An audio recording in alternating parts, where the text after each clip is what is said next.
उते घरे डीजे रह रहे घर घरे डीजे पवन भेजता गौरी के लाइन चलो चलो ना भैया गोड़ पे हमरा बाजे हमारे गोड़ पे बाजे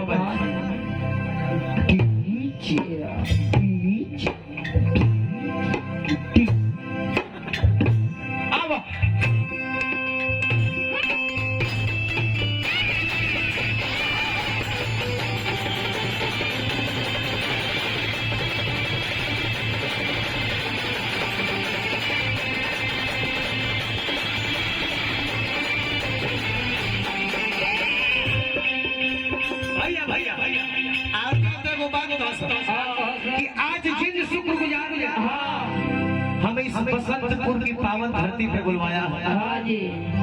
पहल का नाम हमारे गोलू बाबू को,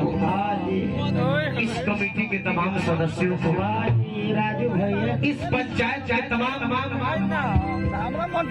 जनप्रतिनिधियों को